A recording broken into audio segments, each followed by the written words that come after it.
đôi ta đã từng trải qua bao nhiêu năm thiết tha yêu như vậy mà bây giờ lại xa lạ.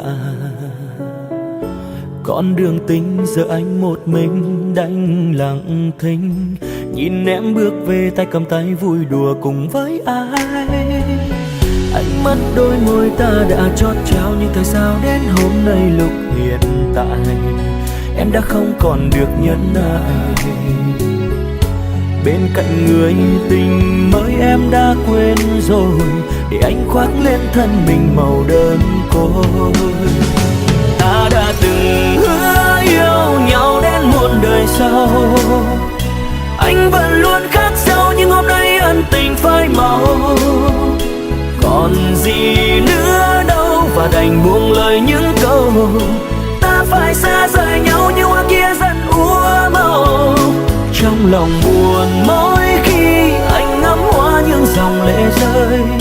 Em giờ đang khác đi, anh biết chắc chắn sẽ không còn cơ hội. Đành vậy thế thôi, ân tình này vỡ đôi. Anh chúc em luôn nở nụ cười yên vui.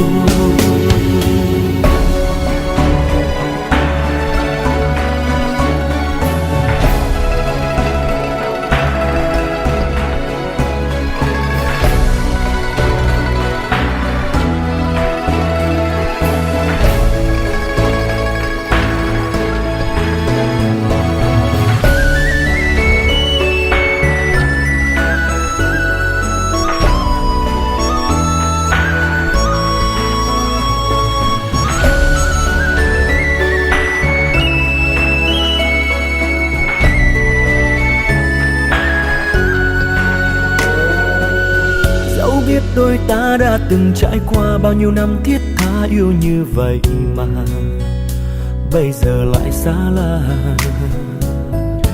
Con đường tình giờ anh một mình đành lặng thinh, nhìn em bước về tay cầm tay vui đùa cùng với ai. Ánh mắt đôi môi ta đã chót trao, nhưng tại sao đến hôm nay lúc hiện tại em đã không còn được nhẫn nại. Bên cạnh người tình mới em đã quên rồi, để anh khoác lên thân mình màu đơn côi. Ta đã từng hứa yêu nhau đến muôn đời sau, anh vẫn luôn khắc sâu nhưng hôm nay ân tình phai màu. Còn gì nữa đâu và đành buông lời những câu, ta phải xa rời nhau như hoa kia dần úa màu. Trong lòng buồn mỗi khi anh ngắm hoa những dòng lệ rơi. Em giờ đang khác đi, anh biết chắc chắn sẽ không còn cơ hội. Đành vậy thế thôi, ân tình này vỡ đôi. Anh chúc em luôn nở nụ cười yên vui.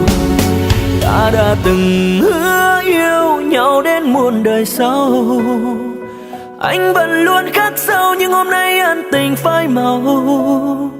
Còn gì nữa đâu và đành buông lời những câu, ta phải xa rời nhau như hoa kia dần úa màu.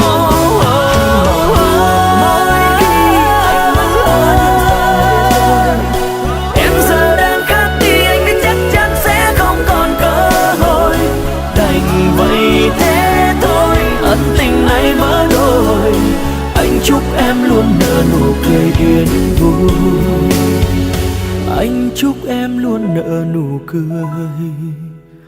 yên vui.